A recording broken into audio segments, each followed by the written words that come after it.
चाहे भूखे मर जाना, लेकिन 8 बातें कभी भी एक दूसरे के सामने प्रकट नहीं करना, नहीं तो आपके साथ ये घटना होने वाला है। तो आइए दोस्तों, वह कौन सी 8 बातें हैं जो कभी भी एक दूसरे के सामने प्रकट नहीं करना चाहिए, नहीं तो आपका घर तबाह हो जाएगा। तो पहला बात है दोस्तों, सुनकर आप हैरान हो जाओगी। पहला बात यह है कि अपना कमजोरियों को कभी भी किसी के सामने प्रकट नहीं करना चाहिए। यदि आप उसके सामने अपना कमजोरियों को प्रकट करते हो तो लोग आपका मजाक उड़ाएंगे, आपका इज्जत नहीं करेंगे, लोगों को सामने आपका मजाक उड़ाएंगे, तो आपको अच्छा नहीं लगेगा। इसलिए आप अपना कमजोरियों को कभी भी एक दूसरे के सामने प्रकट मत कीजिएगा। अब आइए जानते हैं दूसरी बातें क्या है। आप कितना धन कमाते हो, आपका बैंक बैलेंस कितना है, ये बात कभी भी एक दूसरे के सामने प्रकट नहीं करना चाहिए। और अगला बात है दोस्तों, अपना गलतियों को दूसरे के सामने प्रकट भूलकर भी नहीं करना चाहिए। इससे भी लोग आपका मजाक उड़ाएंगे और आपको अंदर ही अंदर दुख होगा, आपसे बर्दाश्त नहीं होगा। घर की बातें को कभी भी एक दूसरे के सामने प्रकट नहीं करना चाहिए। भगवान श्री कृष्ण कहते हैं कि जो भी ऐसा करता है उसका घर बर्बाद होता है। भगवान श्री कृष्ण कहते हैं, काम, क्रोध तथा लोभ तीनों नरक के द्वार है। जीवात्मा इनमें फंसकर बुरे कर्मों में लग जाता है। जितना भी हो सके इन तीनों दुर्गुणों से बचना चाहिए। इन तीनों दुर्गुणों से बचकर ही जीवात्मा अपना कल्याण कर सकता है।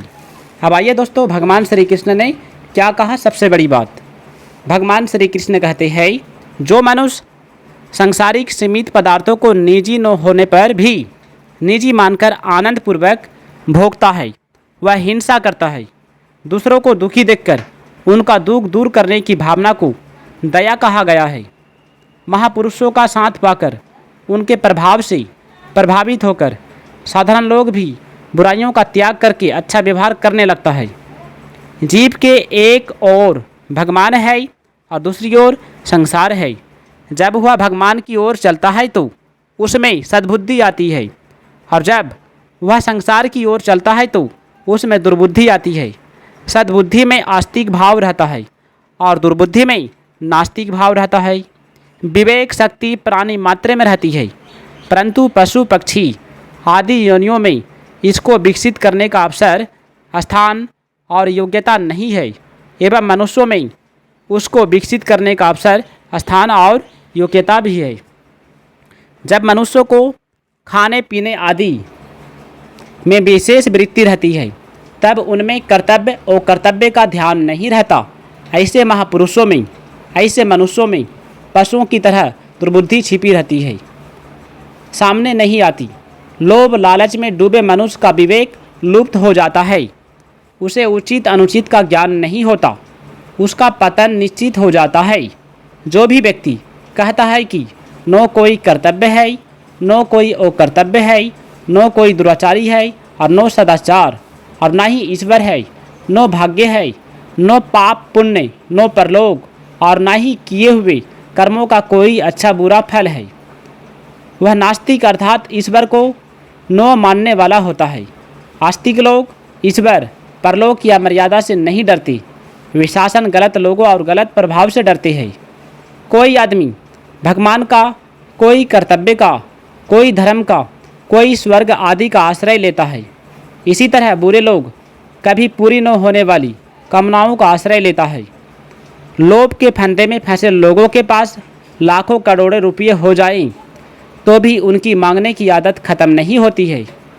बुरे स्वभाव के व्यक्ति लोभ में पड़कर सारे कर्म करते हैं और अपने उद्योग से, बुद्धिमानी से, चतुराई से, चालाकी से ज़्यादा भोग सामग्री एकत्र करने के प्रयत्न में लगे रहते हैं।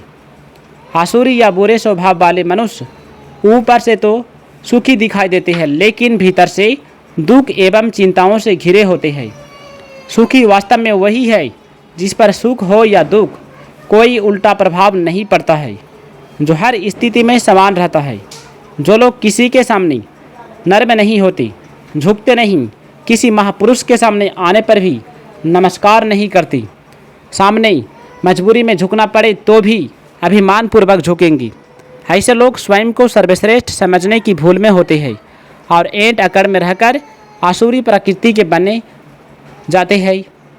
अच्छे लोग भगवान पर निर्भर रहते हैं और बुरे लोग अहंकार, हठ, काम, क्रोध आदि के सहारे रहते हैं।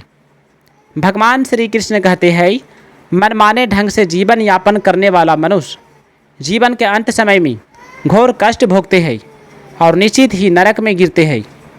बुरे लोगों को कहीं भी गुण नहीं दिखता, वे सब और दोष ही दोष देखते हैं। वे स्वयं दुखी रहते हैं और इसलिए दूसरों को भी दुखी देखना चाहते हैं।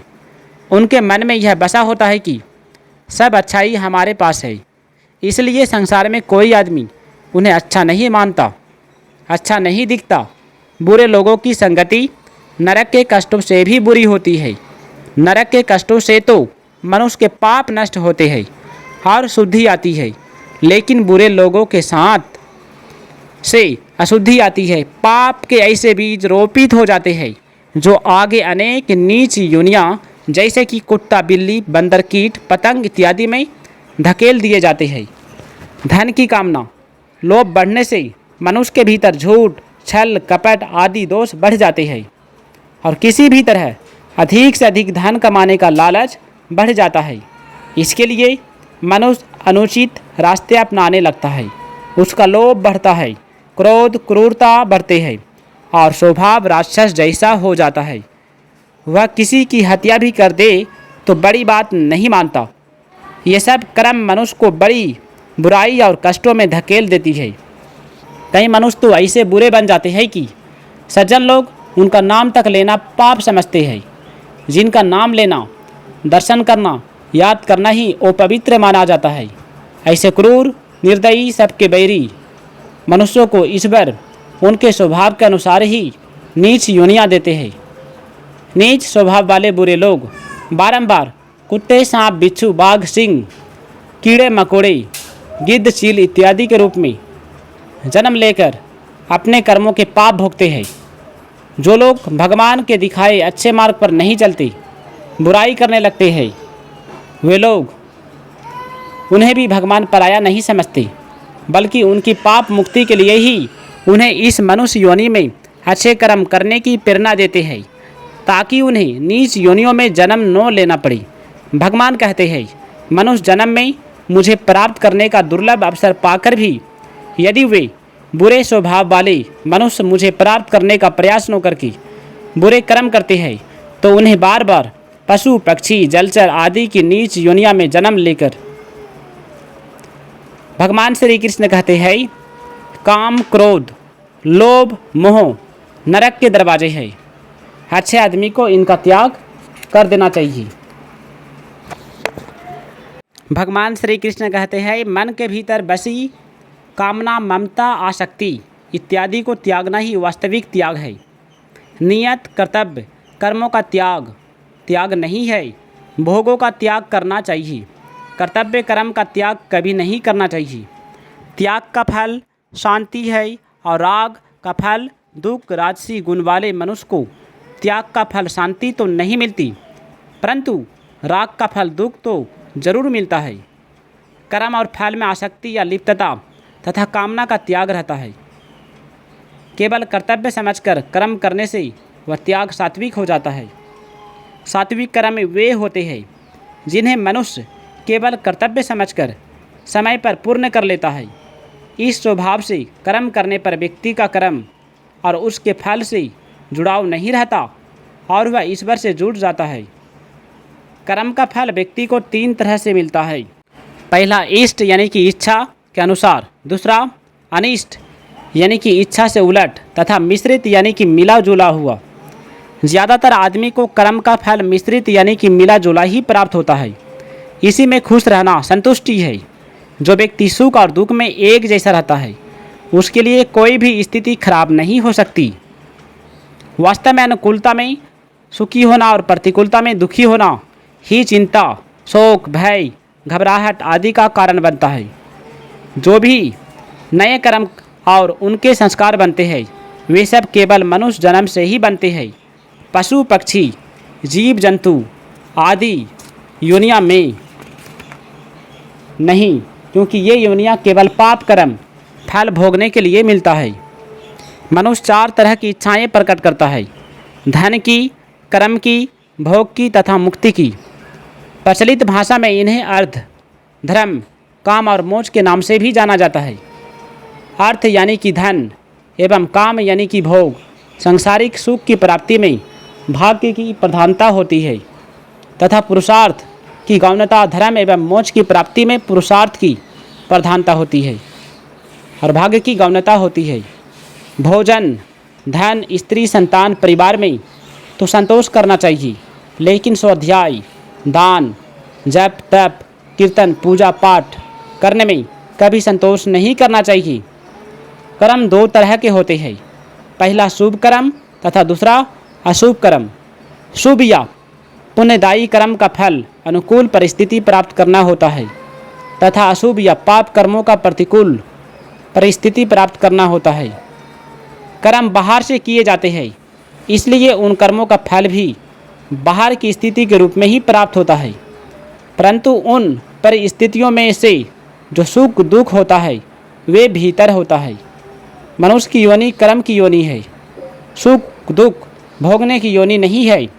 सुख भोगने का स्थान स्वर्ग आदि लोक है और दुख भोगने के नरक तथा लाखों नीच योनियाँ है। ये सब भोग योनियाँ है, सुख का भोग या दुख का भोग। मनुष्य शरीर अच्छे कर्म करके सुख दुख से ऊंचा उठ जाने के लिए ही मिलता है। अपने पुण्यों को मनुष्य भगवान को अर्पित कर सकता है, लेकिन पाप उसे स्वयं भोगने पड़ते हैं, उन्हें अर्पित नहीं किया जा सकता। हर एक काम में मेहनत लगती है, पर जिस व्यक्ति को सुख आराम की इच्छा मुख्य होती है। दोस्तों, यदि वीडियो अच्छा लगे तो वीडियो को लाइक कीजिएगा और इसी तरह से वीडियो को पाने के लिए चैनल को सब्सक्राइब कीजिएगा और कमेंट में जय श्री कृष्ण राधे राधे ज़रूर लिखिएगा। जय श्री राम, जय श्री कृष्ण। तब तक के लिए आप लोग खुश रहिए, आपका माता पिता खुश रहे। जय श्री कृष्ण।